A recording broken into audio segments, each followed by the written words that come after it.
Please, go out with me on the premise of marrying me. Paul, whom I had met through a friend's introduction, asked me out on a date. He, who is 3 years younger than me, told me that he had fallen in love with me at first sight. Considering my age and the fact that I had been contemplating marriage, I decided to accept his offer. We eventually got married a year later. My name is Michelle. I'm 34 years old and I work for an international corporation. I've always dreamed of living abroad. My husband Paul, despite being younger, is a natural-born leader and can be described as the dominant one in our relationship.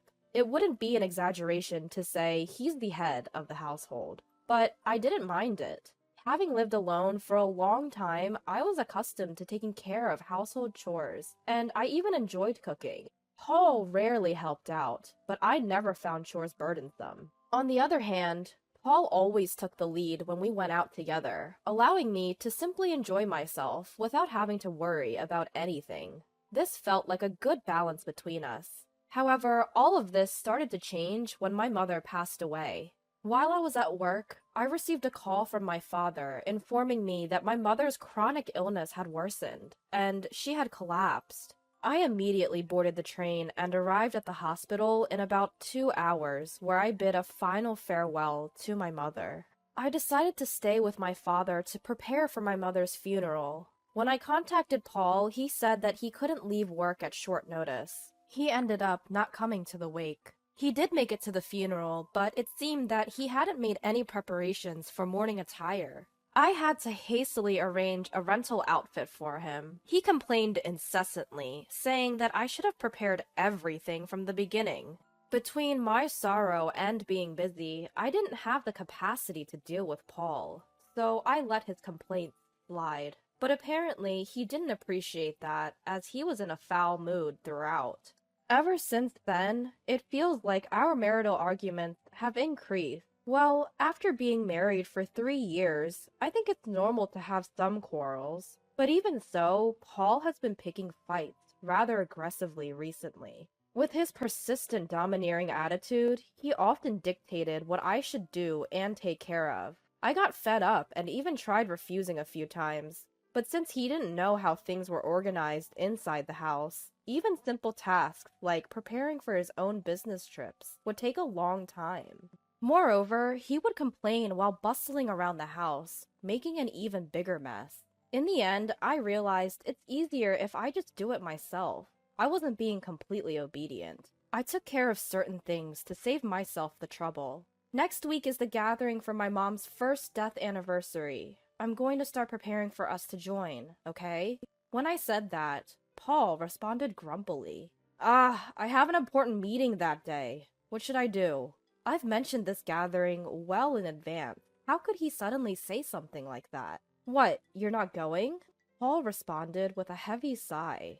It's not that, but it'll be tough to delegate everything to my juniors, you know? He seems happy about his recent promotion and constantly talks to me about his junior team members at every opportunity. I felt like sighing right back at him. Please plan for it, okay? I emphasized. It was the day before my mother's first death anniversary gathering. When I got home from work, Paul was sulking and drinking beer in the living room. I'm sorry I'm late. I had to work overtime. I'm sure he's in a bad mood because I came home late, causing a delay in dinner preparation. I've been waiting here for an hour, just as I thought. But it's just 1 hour, isn't it? If he couldn't prepare his own dinner, he could have gone out to buy something. I did let him know what time I'd be home, so he could have taken some initiative and done things on his own. Suppressing the urge to say all that, I handed him a takeout box. I thought it'd take too long if I cooked, so I picked this up on my way home instead. In response, Paul slammed a glass filled with beer onto the table. Takeout again? Aren't you slacking off a bit too much lately? Again? The last time I brought home takeout was about 2 weeks ago. Sure, I've been busy lately, and maybe I haven't been cooking a feast every day. Nevertheless, I'm mindful of maintaining a balanced nutritional intake and rarely rely on prepackaged items. So I don't think I deserve that kind of criticism. As I was considering whether to retort or not, Paul, misunderstanding something, decided to pour salt in the wound. Can't say anything because it's true, huh? Do your chores properly. You've been coming home late lately, saying you're working overtime. You're probably just out having an affair, Paul shouted. His words sparked a flare of resentment that had been building in me. Enough is enough. If you know I'm working late, the least you can do is prepare dinner for us. It's fine if you can't cook. Picking up some takeout isn't too hard to do, is it?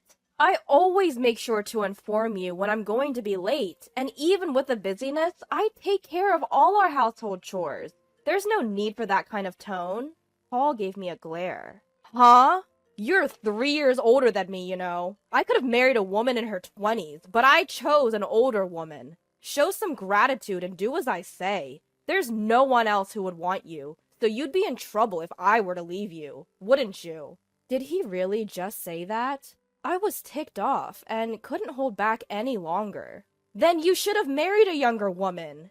When we started dating and before we got married, didn't I ask if you were okay with me being older? You said it was okay, and that's why we got married. Even without you, I could have managed my life. Paul laughed mockingly at my words.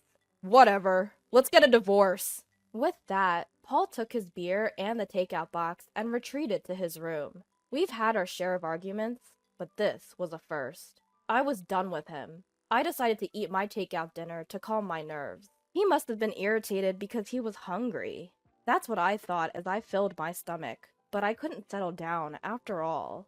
I couldn't believe this was happening the day before my mother's first death anniversary. After some time had passed, I called out to Paul from outside his room. We need to leave by 8 a.m. tomorrow, so I'll wake you up around 7. There was no response, but I could sense that he was awake, so he must have heard me. With those words spoken, I went to sleep. The next morning when I woke up early, Paul was already gone. The bags I had prepared were still in the room. It didn't seem like he headed to the gathering without me. Where did he disappear? I called his cell, but there was no answer. There was no response to my texts either. Since there was no other choice, I left a voicemail message and started preparing to head out on my own. I got a hold of Paul while I was waiting for the train at the station. I have to go to my meeting. I can't leave it to my juniors after all. When I answered the phone and heard only that, I panicked. Wait, what? Hold on! Despite my words, my voice was drowned out by the noise of the train, and the call ended. Overwhelmed by an indescribable mix of anger and resignation, I found myself in a state of stunned bewilderment. Before I could think further, the train arrived. Carrying unnecessary luggage for two, I boarded the train alone. When I arrived at my father's house, my father asked anxiously, "Where's Paul?" My father had been depressed since my mother's passing, and I didn't want to worry him further. I took a deep breath, managed to put on a smile, and said, "Sorry, he got called into an important meeting. He was supposed to come here, but he recently got a promotion, and it sounded like an important meeting, so I told him he should prioritize that."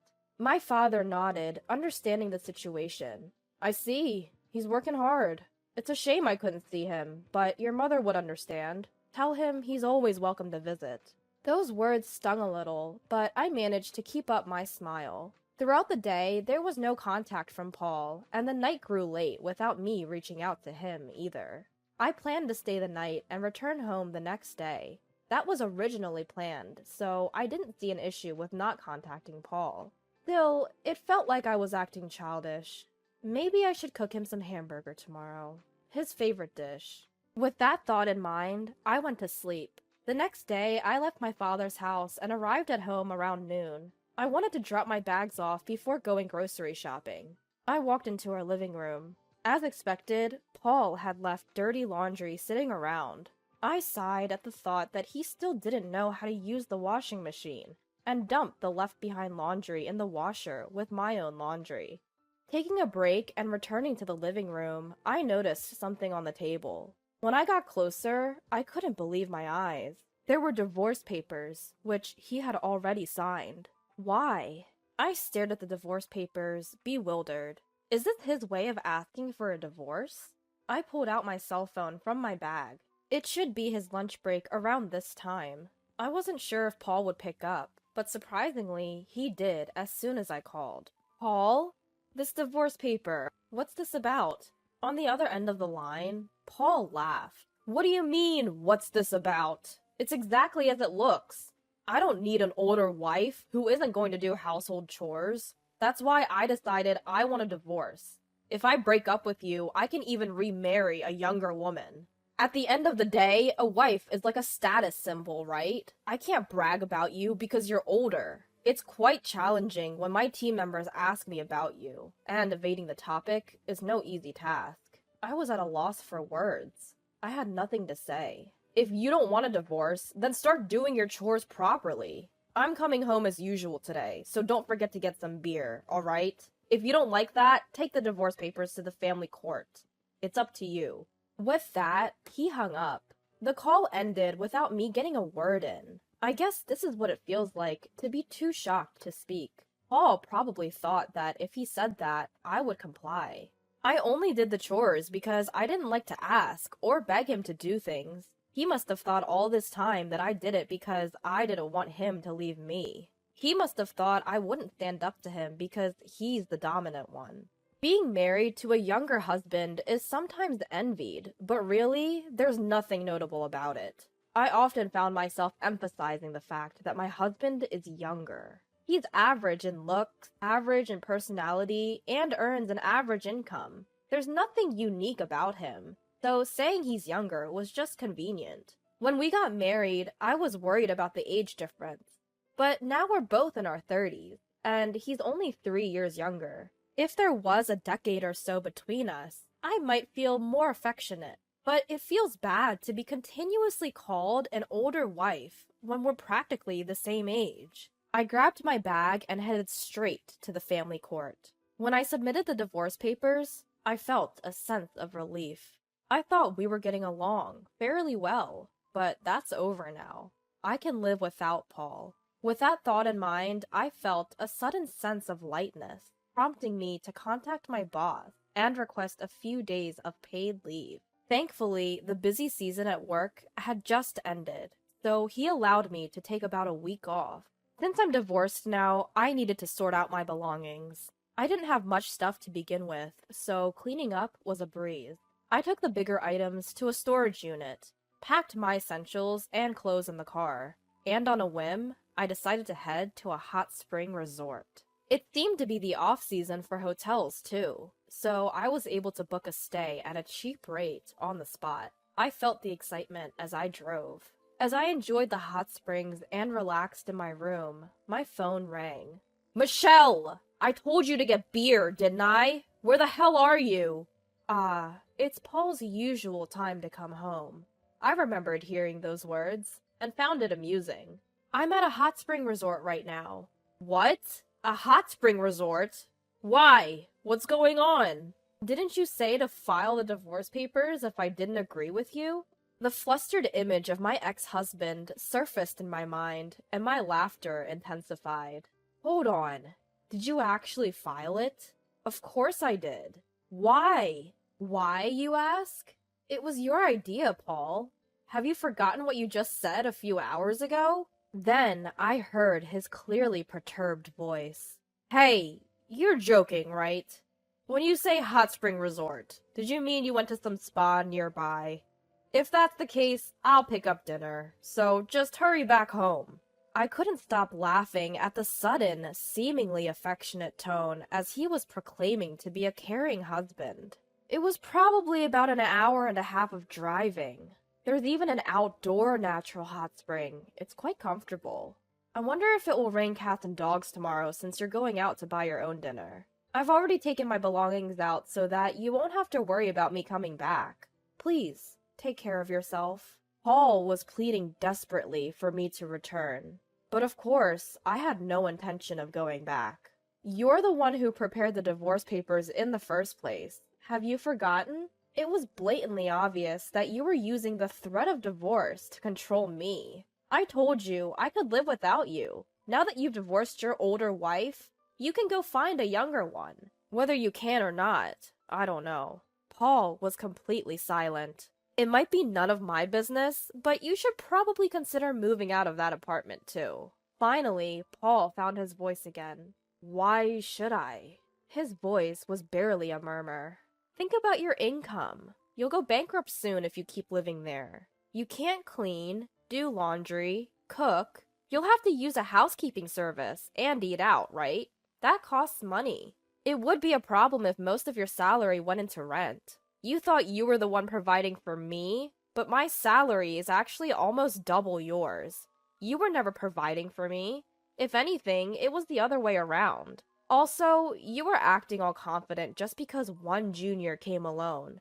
But did you know that I have multiple juniors working under me, and even more juniors working under them? I don't usually talk about work because Paul gets moody, but I outranked him in both position and salary. You'd think he'd notice after living together, but it seemed like he was finding out for the first time. Perhaps Paul, being the dominant and proud man he is, kept his ego intact by looking down on me. Now that he can't look down on me, he must be feeling defeated.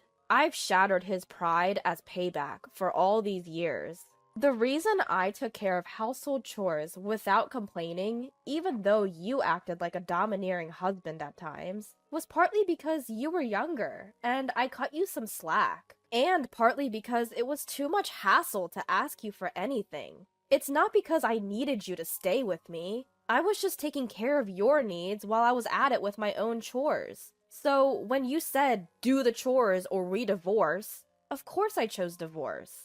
We're strangers now. Goodbye then. I said all I wanted to say and hung up. Feeling refreshed, I enjoyed the hotel's food. Afterwards, as expected, Paul reached out for reconciliation, but I told him with a smile, I'm older than you. I'm sure you don't want me back. Presumably, he wasn't successful with younger women. Eventually, Paul gave up and moved out of the apartment.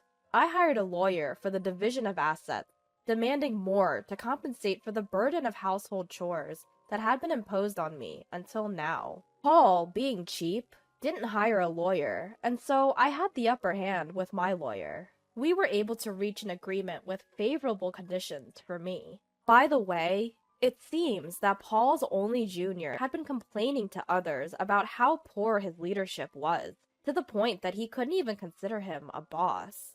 Paul overheard this, and they are currently in the midst of a dispute. He should have known how important it is to take care of your own junior. As for me, I had been offered a position at our overseas headquarters.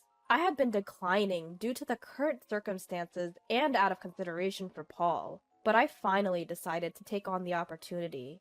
I'm currently preparing for my transition. I've been causing my father some worry, but we've started practicing video calls so we can keep in touch when I'm abroad. I am content because I'll be able to pursue the job that I have been dreaming of since I was a child. It's time to give it my all.